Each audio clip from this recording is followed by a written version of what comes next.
Hello दोस्तों, कैसे हो? आई होप सब ठीक होंगे। दोस्तों, आज का सेशन वेरी वेरी इंपॉर्टेंट है, क्योंकि इसमें हम आज काफ़ी क्वेश्चन करेंगे। यानी 200 के आसपास क्वेश्चन करेंगे।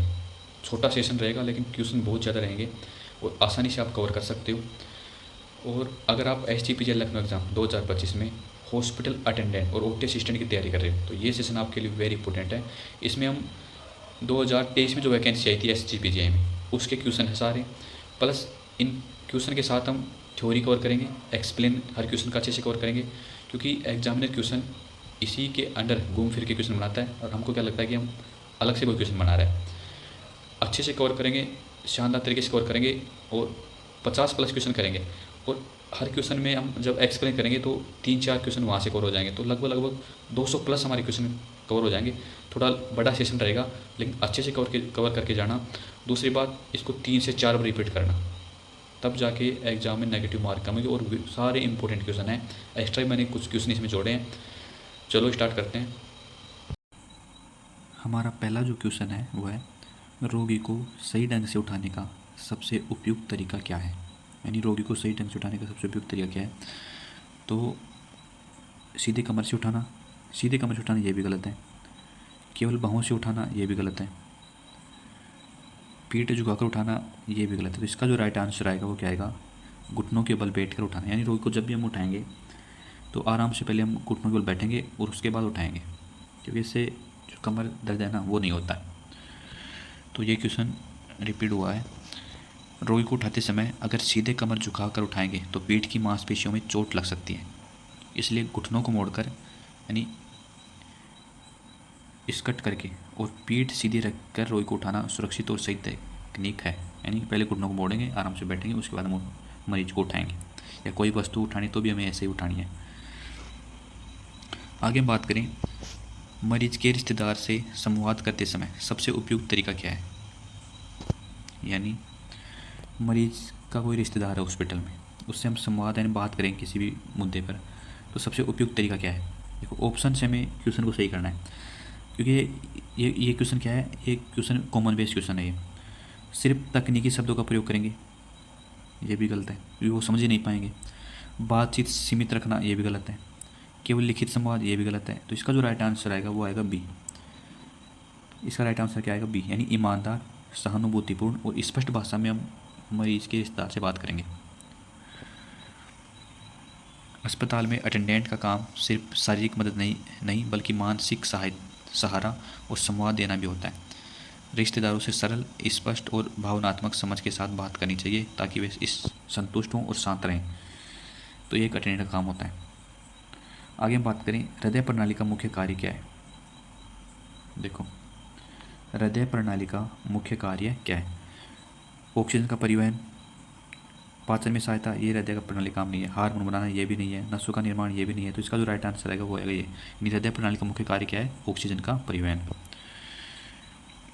हृदय प्रणाली का मुख्य कार्य रक्त का संचार, जिससे शरीर के प्रत्येक हिस्से तक ऑक्सीजन और पोषक तत्व पहुँचते हैं तथा कार्बन डाइऑक्साइड व अपशिष्ट पदार्थ बाहर निकलते हैं। ये काम होता है हृदय का, यानी रक्त का संचार करना और रक्त के साथ फिर ऑक्सीजन और पोषक तत्व भी पहुँचते हैं और कार्बन डाइऑक्साइड व अपशिष्ट जो पदार्थ उनको बाहर निकालना, ये हृदय का काम होता है। आगे बात करें, ओटी में सर्जिकल इंस्ट्रूमेंट ट्रे तैयार करते समय क्या ज़रूरी है। यानी आप सेलेक्टेड हो गए ओटी असिस्टेंट की पोस्ट पे। ये क्वेश्चन ज़रूरी नहीं कि ओटी असिस्टेंट वालों के लिए आए, या एच में आया हुआ क्वेश्चन है। तो ऐसे नॉर्मल जो क्वेश्चन होते हैं ना, बिल्कुल वो आ जाते हैं, ऐसी कोई बड़ी बात नहीं है। ओटी में सर्जिकल इंस्ट्रूमेंट ट्रे तैयार करते समय क्या ज़रूरी है। तो रंग नहीं, ये भी ज़रूरी नहीं है। प्रारूपोद्धार ये भी ज़रूरी नहीं है। वजन ये भी ज़रूरी नहीं है। तो इसका जो राइट आंसर आएगा वो क्या आएगा, सी। यानी ओटी में जब हम सर्जिकल इंस्ट्रूमेंट ट्रे तैयार करेंगे तो उनको काउंट भी करेंगे और स्टेलाइजेशन रिकॉर्ड भी रखेंगे। यानी कौन सा स्टेलाइज है, विसंक्रमित है, कौन सा संक्रमित है, तो ये रिकॉर्ड भी रखेंगे और काउंट भी करेंगे। ऑपरेशन थिएटर में स्टेलाइजेशन बहुत ज़रूरी है, क्योंकि संक्रमण से मरीज की जान को खतरा हो सकता है। साथ ही हर ऑपरेशन से पहले और बाद में सभी उपकरणों की गिनती करना आवश्यक है, ताकि कोई उपकरण मरीज के शरीर में छूट न जाए। यानी गिनती इसलिए करते हैं प्रॉपर कि कोई भी उपकरण मरीज के शरीर में छूट न जाए, इसलिए प्रॉपर छोटे छोटे इंस्ट्रूमेंट होते हैं, इस वजह से प्रॉपर काउंट किया जाता है। निम्न में से कौन सा रीजनल एनेस्थीसिया है, यानी इन ऑप्शन में से कौन सा रीजनल एनेस्थीसिया है? तो जनरल ये भी नहीं है, टॉपिकल ये भी नहीं है, इनहेलेशनल ये भी नहीं है। तो इसका जो राइट आंसर आएगा वो आएगा स्पाइनल, यानी रीजनल जो एनेस्थीसिया है वो कौन सा है? स्पाइनल एनेस्थीसिया जो होता है ना, वो रीजनल एनेस्थीसिया के अंतर्गत आता है। रीजनल एनेस्थीसिया में शरीर के किसी विशेष हिस्से को सुन किया जाता है। स्पाइनल एनेस्थीसिया में दवा को स्पाइनल कोड के आसपास की जगह में दी जाती है, जिससे नीचे के हिस्से का दर्द नहीं महसूस होता। इसका प्रयोग अक्सर डिलीवरी और लोअर एब्डोमेन सर्जरी में किया जाता है। तो इतना से याद रखना कि रीजनल एनेस्थीसिया में स्पाइनल एनेस्थीसिया में दवा को स्पाइनल कोड के आसपास की जगह में दी जाती है। आगे हम बात करें, थर्मामीटर को प्रयोग करने के बाद किससे साफ किया जाता है? यानी थर्मामीटर को हमने प्रयोग कर लिया, उसके बाद अब किससे साफ करेंगे? तो साबुन और पानी ये भी गलत है, 1% सोडियम हाइपोक्लोराइड ये भी गलत है, डिटॉल से ये भी गलत है। तो इसका जो राइट आंसर आएगा वो आएगा स्पिरिट, एल्कोहल स्वैब या स्पिरिट से थर्मामीटर को प्रयोग करने के बाद हम साफ करते हैं। थर्मामीटर को हर प्रयोग के बाद 70% एल्कोहल स्वैब से साफ करना चाहिए ताकि संक्रमण न फैले। आगे हम बात करें, रोगी का बुखार मापने के लिए थर्मामीटर कितने मिनट तक मुंह में रखना चाहिए? यानी रोगी का बुखार मापने के लिए थर्मामीटर कितने मिनट तक मुंह में रखना चाहिए? ये क्वेश्चन, इसमें डाउट है। ये क्वेश्चन आपको आगे भी देखने को मिलेगा। देखो, इसमें डाउट इस तरीके से होता है। देखो, जो सामान्य जो थर्मामीटर होता है ना, उसको 1 मिनट तक रखते हैं, लेकिन ग्लास जो थर्मामीटर होता है उसको रखते हैं 5 मिनट तक, इसलिए दोनों में कन्फ्यूज है। ये क्वेश्चन थोड़ा सा मिसप्रिंट है। इसमें या तो ये लिखा था कि सामान्य थर्मामीटर को कितने मिनट तक रखते हैं मुंह में, तो इसका जो राइट आंसर आएगा वो आएगा 1 मिनट, और ग्लास थर्मामीटर में पूछ ले तो 5 मिनट आएगा। क्लिनिकल थर्मामीटर को सामान्य मुंह में 5 मिनट तक रखा जाता है। इसको ये क्वेश्चन छोड़ देना, जो मैंने बताया वो याद रखना। सामान्य थर्मामीटर 1 मिनट, और ग्लास थर्मामीटर जो होता है ना वो उसको रखते हैं 5 मिनट। बेड सोर सबसे अधिक कहाँ होते हैं? यानी बेड सोर सबसे अधिक कहाँ होते हैं? तो सबको पता है कि बेड सोर सबसे अधिक कहाँ होगी? हड्डियों के ऊपरी हिस्सों में। हड्डियों के ऊपरी हिस्सों पर बेड सोर या प्रेशर सोर ज़्यादा होता है। प्रेशर सोर प्राय पीठ, एडी, कोहनी, कूल्हे और कंधों पर होते हैं, क्योंकि इन जगहों पर लगातार दबाव से रक्त आपूर्ति रुक जाती है। आगे हम बात करें, बेहोश रोगी को किस स्थिति में रखना सबसे सुरक्षित है? यानी बेहोश कोई रोगी है, उसको किस स्थिति में रखना सबसे सुरक्षित है? तो लेफ्ट लेटेरियल पोजीशन या रिकवरी पोजीशन में। किस पोजीशन में रखेंगे? लेफ्ट लेटेरियल पोजीशन या रिकवरी पोजीशन में बेहोश व्यक्ति को रखते हैं, जिससे वो सुरक्षित रहता है। लेफ्ट लेटेरियल पोजीशन या रिकवरी पोजीशन। बेहोशी रोगी को रिकवरी पोजीशन यानी या लेफ्ट लेटेरियल पोजीशन या बाईं करवट पर रखा जाता है, ताकि लार, उल्टी या स्राव से दम घुटने का खतरा न हो, इसलिए उनको बाईं करवट दिलाई जाती है। अच्छे से क्वेश्चन करेंगे, क्योंकि हम इस सेशन में 50+ क्वेश्चन करेंगे, प्लस उनका हर क्वेश्चन एक्सप्लेन भी कर रहे हैं। तो हर क्वेश्चन में 3 से 4 क्वेश्चन बन रहे हैं, तो लगभग देखो 200 के आसपास हम क्वेश्चन कवर कर लेंगे इस सेशन में। छोटा सेशन है लेकिन 200 के आसपास, और वेरी वेरी इंपॉर्टेंट है। कम से कम इस सेशन का आप 3 से 4 बार रिपीट करके जाना है एग्ज़ाम जाने से पहले, बहुत बेनिफिट मिलेगा आपको। और एग्ज़ाम तक आपको लास्ट तक आपको साथ बने रहना है, क्योंकि अगर सिलेक्शन लेना है, इतना आसान थोड़ी है सिलेक्शन लेना। लास्ट तक वही बना रहता है जिसको एक सीट कन्फर्म करनी है, और करके भी ले जाते हैं, और हुआ भी है। एम्स में भी काफ़ी बच्चों का पेपर अच्छा भी हुआ है, सेम क्वेश्चन रिपीट हुए हैं जो मैंने पढ़ा है। तो इसलिए लास्ट तक साथ बने रहना। अगर किसी मरीज़ की नाक से अचानक खून आना शुरू हो जाए तो पहला कदम क्या होता है? यानी किसी मरीज़ की नाक से अचानक खून बहना शुरू हो गया तो क्या करेंगे? हम क्या करेंगे? सिर को आगे झुकाकर नाक के नरम हिस्से को दबाएंगे, यानी सिर को आगे झुका देंगे और नाक का जो आगे का नरम हिस्सा होता है उसको हम दबा लेंगे। नाक से खून आने पर मरीज को आगे की ओर झुकाएं ताकि खून गले में न जाए, और 10 मिनट तक नाक के आगे वाले हिस्से को दबाएं। कितने मिनट तक दबाएंगे? 10 मिनट तक। अस्पताल में उपयोग की गई सुई और सिरिंज का निपटान कैसे किया जाता है? यानी अस्पताल में निडल और सिरिंज का निपटान कैसे किया जाता है? तो इसका निपटान किया जाता है सापर्स कंटेनर में डालना, यानी नुकीली चीज़ें होती है ना, सिरिंज वगैरह, इनको डालते हैं सापर्स कंटेनर में। इंपॉर्टेंट क्वेश्चन है, सापर्स कंटेनर में डालना। निडल, ब्लेड्स, सिरिंज आदि तेज वस्तुओं को हमेशा पंचर प्रूफ सर्प कंटेनर में फेंकना चाहिए ताकि संक्रमण और चोट से बचा जा सके। आगे हम बात करें, किसी मरीज को आईवी ड्रिप लगने के दौरान चक्कर और ठंडा पसीना आने लगे तो सबसे पहले क्या करना चाहिए। यानी किसी मरीज को हम आई ड्रिप चढ़ा रहे हैं तो उसको चक्कर या पसीना आ रहा है तो सबसे पहले हम क्या करेंगे, ड्रिप तुरंत बंद करेंगे। यानी ड्रिप को हमें तुरंत बंद करना है, सबसे पहले हमें यही काम करना है। अगर ड्रिप के दौरान रिएक्शन हो जाए, शॉक हो जाए या एलर्जी हो जाए तो क्या करेंगे, तुरंत ड्रिप को बंद कर देंगे और फिर उसके बाद नर्स या डॉक्टर को सूचित करेंगे। आगे हम बात करें, मरीज को दवा देने से पहले सबसे ज़रूरी कदम क्या है।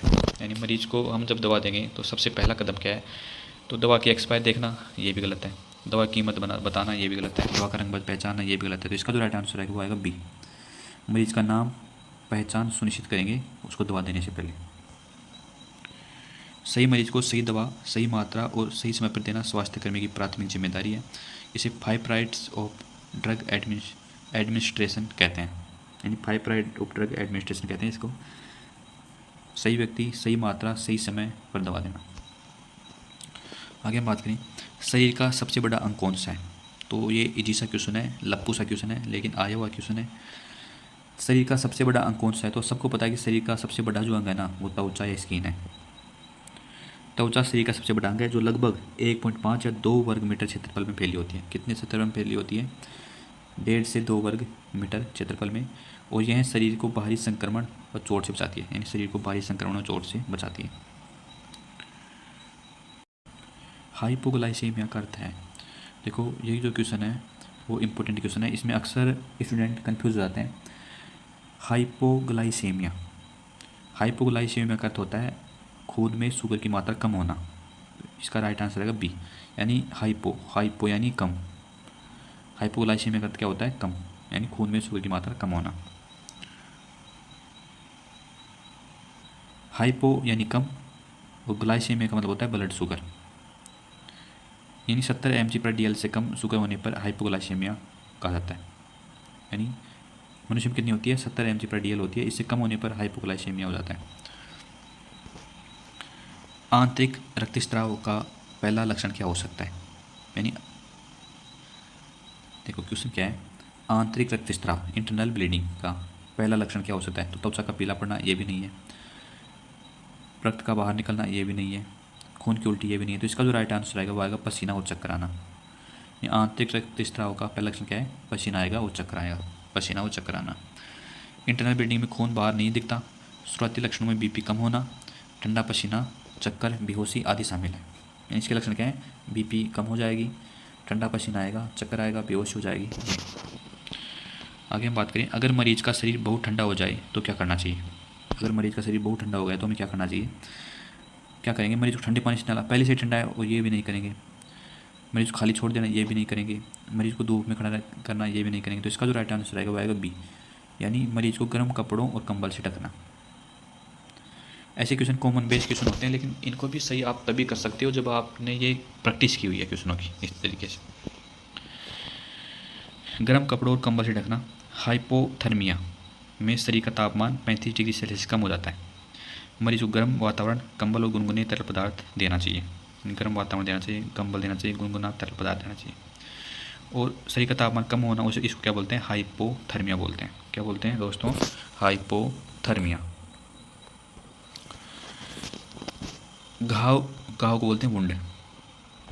घाव या वुंड पर पट्टी यानी ड्रेसिंग बदलते समय सबसे पहले क्या करना चाहिए। तो सबसे पहले हम क्या करेंगे, हाथ धोना और ग्लव्स पहनना। यानी घाव पर पट्टी बदलने से पहले हम हाथ को अच्छे से सैनिटाइज करेंगे और ग्लव्स पहनेंगे। ड्रेसिंग एक एस्पेटिक प्रोसीडर है। इसमें सबसे पहले हाथ धोकर स्टेराइल ग्लव्स पहनना अनिवार्य ताकि संक्रमण न फैले। मरीज को खाने से पहले बिस्तर पर कैसे बिठाना चाहिए। यानी मरीज को कुछ भी खिलाना है तो बिस्तर पर किस तरीके से बिठाएंगे।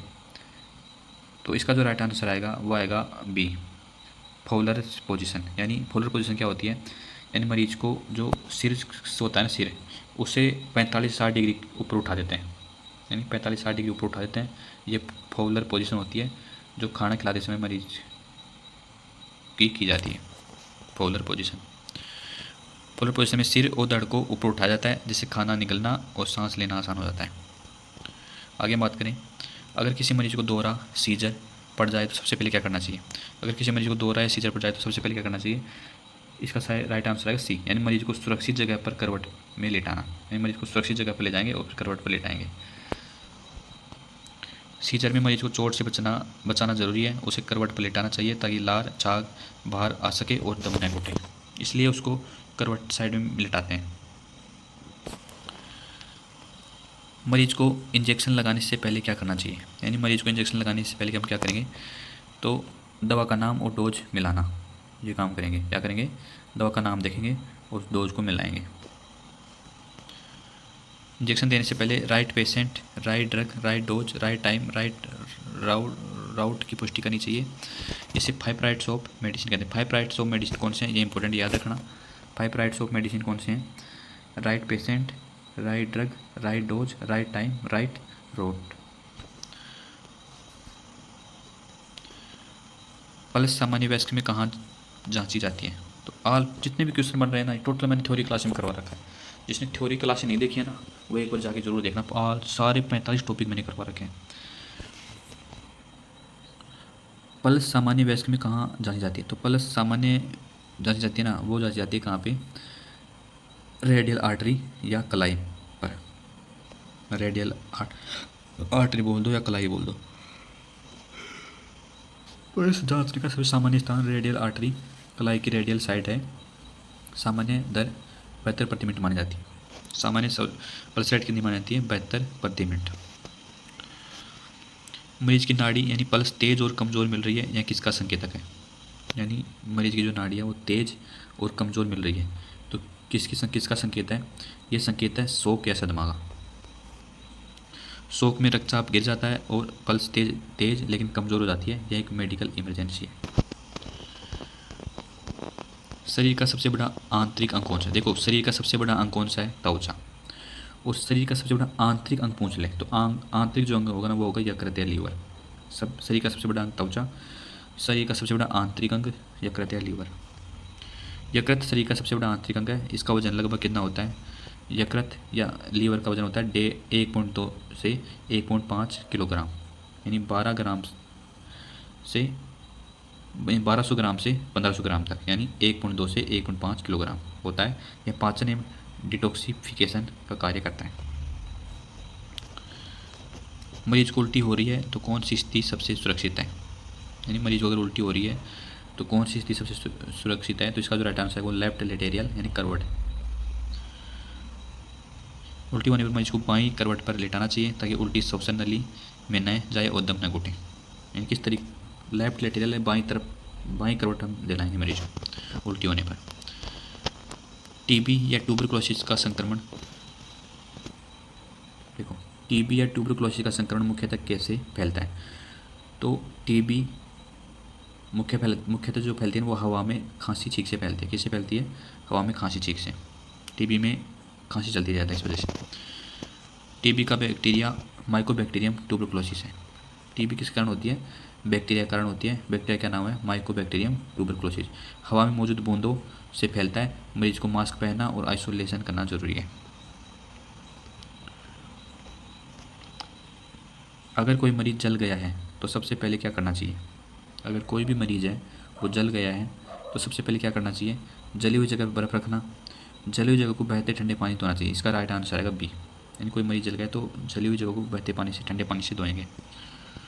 जलने पर सबसे पहले रनिंग कोल्ड वाटर से धोना चाहिए ताकि त्वचा का तापमान सामान्य हो और जलन कम हो। स्ट्रेचर पर मरीज को ले जाते समय सिर किस दिशा में होना चाहिए, तो स्ट्रेचर पर मरीज को ले जाते समय सिर हमेशा आगे की तरफ होना चाहिए, हमेशा आगे की ओर। मरीज को स्ट्रेचर पर ले जाते समय सिर को आगे रखना चाहिए ताकि नर्स या अटेंडेंट लगातार मरीज का चेहरा देख सके और स्थिति का अंदाज़ा लगा सके। आगे हम बात करें टेटनस रोग किस कारण होता है, तो टेटनस जो रोग होता है वो किस कारण होता है, बैक्टीरिया कारण होता है, सबको पता है।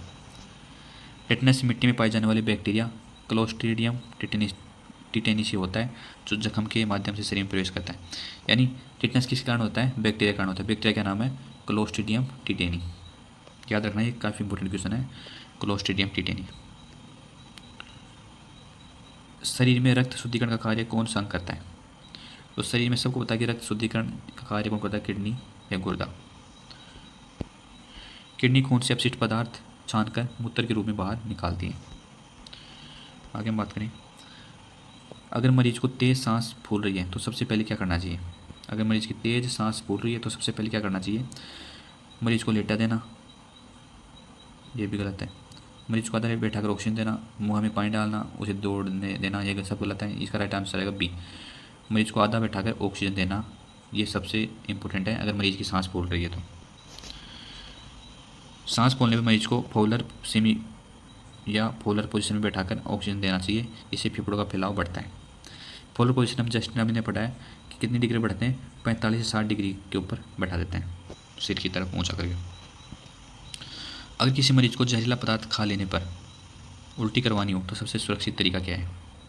यदि किसी मरीज ने जहरीला पदार्थ खा लिया तो उसे उल्टी कराएंगे तो सबसे सुरक्षित जो तरीका वो क्या है? तुरंत डॉक्टर की देखरेख में गैस्ट्रिक लेवेज करना, यानी तुरंत डॉक्टर की देखरेख में क्या करेंगे? गैस्ट्रिक लेवेज करना, इससे जहरीला पदार्थ निकल जाएगा, उल्टी हो जाएगी। पोजिशनिंग में उल्टी सिर्फ मेडिकल सुपरविजन में कराई जानी चाहिए, क्योंकि कुछ जहर जैसे एसिड किरोसिनी में उल्टी करवाना खतरनाक हो सकता है। शरीर में रक्त का निर्माण कहाँ होता है? तो सबको पता है कि शरीर में रक्त का निर्माण जो होता है वो अस्थि मज्जा या बोन मेरो में होता है। किसमें होता है? अस्थि मज्जा या बोन मेरो में। शरीर की अधिकतर रक्त कोशिकाएं आरबीसी हो गई, डब्ल्यूबीसी, प्लेटलेट्स बोन मेरो में बनती हैं। कहाँ बनती हैं? बोन मेरो में। रक्त में ऑक्सीजन ले जाने का कार्य कौन करता है? तो सबको पता है कि रक्त में ऑक्सीजन ले जाने का कार्य कौन करता है? आरबीसी करती है। आरबीसी में मौजूद हीमोग्लोबिन ऑक्सीजन को फेफड़े से शरीर के ऊतकों तक पहुंचाता है, यानी आरबीसी में मौजूद हीमोग्लोबिन। हाथ धोते समय कम से कम कितनी देर तक साबुन से हाथ रगड़ना चाहिए? तो हाथ धोते समय कम से कम कितनी देर तक हाथों को रगड़ेंगे? 20 सेकंड तक। इसका राइट आंसर आएगा सी। WHO गाइडलाइन के अनुसार हाथ धोने की न्यूनतम अवधि 20 सेकंड है ताकि संक्रमण का खतरा कम हो। मलेरिया किस मच्छर काटने से होता है? तो मलेरिया जो होता है सबको पता है कि मलेरिया एनाफ्लीज मच्छर काटने से होता है। किस काटने से होता है? एनाफ्लीज मच्छर के काटने से। मलेरिया प्लाज्मोडियम परजीवी से होता है जो एनाफ्लीज फीमेल मच्छर काटने से फैलता है। मलेरिया किस परजीवी कारण होता है? प्लाज्मोडियम परजीवी कारण होता है। और किस मच्छर काटने से होता है? एनोफिलिया फीमेल मच्छर काटने से। शरीर में इंसुलिन कौन सा अंग बनाता है? तो सबको पता है कि शरीर में इंसुलिन कौन सा अंग बनाएगा? अग्नाशय या पैनक्रियाज? अग्नाशय बोल दो या पैनक्रियाज बोल दो, एक ही बात है। इस शरीर में इंसुलिन बनाने का कार्य करता है। इंसुलिन पैनक्रियाज के बीटा सेल से निकलते हैं। किस सेल से निकलती है? बीटा सेल से। और यह रक्त में शुगर का स्तर नियंत्रित करता है। फर्स्ट एड का मुख्य उद्देश्य क्या है? फर्स्ट एड का मुख्य उद्देश्य क्या है? तो सबको पता है कि फर्स्ट एड का मुख्य उद्देश्य क्या होता है? इसका राइट आंसर आएगा बी। जीवन की रक्षा करना और हालत बिगड़ने से रोकना, ये फर्स्ट एड का मुख्य उद्देश्य होता है। फर्स्ट एड का मकसद मरीज की जान बचाना, दर्द कम करना और आगे की इलाज तक स्थिति को स्थिर रखना, ये फर्स्ट एड का मकसद होता है। रक्त जमने में कौन सी कोशिका मदद करती है? तो सबको पता है कि रक्त जमने में कौन सी कोशिका मदद करेगी? प्लेटलेट्स। थकक कौन बनाती हैं? प्लेटलेट्स बनाती हैं। प्लेटलेट्स खून जमाने में और घाव बंद करने में मदद करती हैं। प्लेटलेट्स कमी होने पर खून बहना बंद नहीं होता। मरीज को आयु फ्लूइड देते समय सबसे महत्वपूर्ण क्या देखना चाहिए? यानी मरीज को हम आयु फ्लूइड देंगे, कोई बोतल चढ़ाएंगे ग्लूकोज वगैरह, तो सबसे पहले महत्वपूर्ण जो कदम वो क्या है? दरों का नाम, मात्रा और समाप्त तिथि सबसे पहले चेक करेंगे। दरों का नाम देखेंगे, उसकी मात्रा कितनी मात्रा देनी है और समाप्त तिथि क्या है। आयु फ्लूइड देने से पहले यह सुनिश्चित करना चाहिए कि दवा फ्लूइड सही है, एक्सपायरी डेट पूरी नहीं हुई है और मात्रा ठीक है। अगर किसी मरीज को अचानक दिल का दौरा पड़ जाए तो सबसे पहला कदम क्या होगा? यानी अगर किसी मरीज को अचानक दिल का दौरा पड़ गया तो पहला जो कदम होगा वो क्या होगा? मरीज को पानी पिलाना, ये भी गलत है। CPR शुरू करना, ये सही है। CPR शुरू करना। कार्डियक अरेस्ट में सबसे पहले chest compression plus rescue breath देना चाहिए और साथ ही इमरजेंसी हेल्प बुलानी चाहिए। यानी CPR देनी चाहिए और इमरजेंसी हेल्प बुलानी चाहिए। मरीज को बुखार है, थर्मामीटर कितनी देर तक मुंह में रखना चाहिए? तो अभी मैंने बताया कि सामान्य थर्मामीटर 1 मिनट तक रखते हैं और ग्लास थर्मामीटर जो होता है ना उसको 5 मिनट तक रखते हैं। अगर मरीज़ बेहोश है तो सबसे पहले क्या जांचना चाहिए। अगर कोई भी मरीज़ है वो बेहोश है तो तुरंत हमें फर्स्ट एड के रूप में कार्य करना है। तो सबसे पहले क्या जांच करेंगे, इसका राइट आंसर आएगा बी, यानी उसकी एयरवे चेक करेंगे कि प्रॉपर सांस ले रहा है नहीं रहा है, ब्रीथिंग कितनी बार ले रहा है, सर्कुलेशन प्रॉपर सर्कुलेशन हो रहा है या नहीं हो रहा। तो ए बी सी इसका राइट आंसर आएगा ए बी सी। यानी मरीज बेहोश होने पर सबसे पहले क्या जांच करेंगे, इसका राइट आंसर है ए बी सी, यानी एयरवे, ब्रीथिंग और सर्कुलेशन। फर्स्ट एड में हमेशा सबसे पहले ए बी सी की जाँच की जाती है। रक्त में श्वेत रक्त कोशिकाओं का मुख्य कार्य क्या है। तो रक्त में WBC का कार्य क्या होता है, सबको पता है कि WBC का कार्य है संक्रमण से लड़ना होता है। WBC शरीर की रोग प्रतिरोधक क्षमता इम्यूनिटी को बढ़ाते हैं और बैक्टीरिया वायरस से लड़ते हैं। किससे लड़ते हैं, बैक्टीरिया और वायरस से लड़ते हैं। आगे हम बात करें, आज काफ़ी लंबा सेशन हो जाएगा लेकिन अच्छे से कवर करेंगे हर चीज़ को, और इम्पोर्टेंट सेशन है। सभी लाइक्स कर देना जिनने नहीं किया है, और अच्छा सा कमेंट जरूर करना, और इसको ज़्यादा से ज़्यादा अपने दोस्तों तक शेयर करना। रक्त का द्रव्य भाग क्या कहलाता है, यानी रक्त जो होता है उसका द्रव्य भाग क्या कहलाता है, प्लाज्मा। सबको पता है कि प्लाज्मा कहलाता है। यानी प्लाज्मा खून का लगभग 55% भाग होता है। ये इंपॉर्टेंट है कि कितना भाग होता है प्लाज्मा, खून का 55% भाग प्लाज्मा होता है। इसमें पोषक तत्व, हार्मोन, एंटीबॉडी और अपशिष्ट पदार्थ घुले रहते हैं। मलेरिया जांच के लिए कौन सी टेस्ट की जाती है। तो मलेरिया जांच के लिए जो टेस्ट कौन सी टेस्ट की जाती है, तो मलेरिया जांच के लिए टेस्ट की जाती है पेरिफेरल ब्लड सेमियर। कौन सा टेस्ट किया जाता है, पेरिफेरल ब्लड सेमियर। मलेरिया में खून की स्लाइड बनाकर प्लाज्मोडियम पैरासाइट को माइक्रोस्कोप से देखा जाता है। यानी प्लाज्मोडियम पैरासाइट्स को माइक्रोस्कोप से देखा जाता है मलेरिया में खून की स्लाइड बनाकर। आगे हम बात करें, जिसको थोड़ा हार्ड सेशन लग रहा है उसको रिवीजन करने की ज़रूरत है। कम से कम इस देखने के बाद कम से कम 2-3 बार रिवीजन मार देना, तब जाके ये अच्छे से कवर होगा और नेगेटिव मार्किंग भी कम नहीं होगी एग्जाम में। फर्स्ट बार देखोगे तो थोड़ा अजीब लगेगा, मेरे को भी लगा था, आपको भी लगा है, ऐसी बात नहीं है। हृदय की धड़कन को सुनने का यंत्र कौन सा है। तो सबको पता है कि हृदय की धड़कन को सुनने का सबसे जो सुनने का यंत्र जो है वह स्टेथोस्कोप। क्या है, स्टेथोस्कोप। स्टेथोस्कोप से हृदय की धड़कन, फेफड़ों की आवाज़ और रक्त प्रवाह की ध्वनि सुनी जाती है। शरीर में आयरन कमी से कौन सा रोग होता है। तो सबको पता है कि शरीर में आयरन कमी से एनीमिया यानी खून की कमी हो जाती है। आयरन कमी से हीमोग्लोबिन नहीं बनता जिससे एनीमिया हो जाता है और थकान या कमजोरी आती है। ट्यूबरकुलोसिस यानी टीबी की पुष्टि के लिए सबसे सामान्य टेस्ट कौन सा है। तो टीबी की पुष्टि के लिए सबसे सामान्य जो टेस्ट है वो कौन सा है, इसका राइट आंसर आएगा सी, यानी स्प्यूटम टेस्ट या बलगम की जांच। Sputum test. टीबी पुष्टि के लिए मरीज के बलगम में एसिड फास्ट या बेसिली की जांच की जाती है। इतना याद करने की जरूरत नहीं इसमें इतना से याद करना कि क्वेश्चन क्या था, ट्यूबरकुलोसिस टीबी की पुष्टि के लिए सबसे सामान्य टेस्ट कौन सा है, तो इसका इतना सा याद रखना, स्प्यूटम टेस्ट या बलगम की जांच। गुर्दे की मुख्य इकाई क्या है, तो सबको पता है गुर्दे की मुख्य इकाई कौन सी होती है, नेफ्रॉन होती है। प्रत्येक गुर्दे में लगभग 10 लाख नेफ्रॉन्स होते हैं। ये याद रखना, कितने नेफ्रॉन होते हैं, 10 लाख नेफ्रॉन्स होते हैं जो खून को छानने और मूत्र बनाने का काम करते हैं। खसरा किस प्रकार का रोग है। देखो दोस्तों, खसरा या मसल्स जो होती है वो किस प्रकार का रोग है, तो इसका जो राइट आंसर आएगा वो क्या आएगा दोस्तों, इसका राइट आंसर आएगा वायरस। खसरा किस प्रकार रोग है, वायरस। खसरा एक वायरल संक्रमण है जो बच्चों में बुखार, खांसी और लाल चकत्तों के साथ होता है।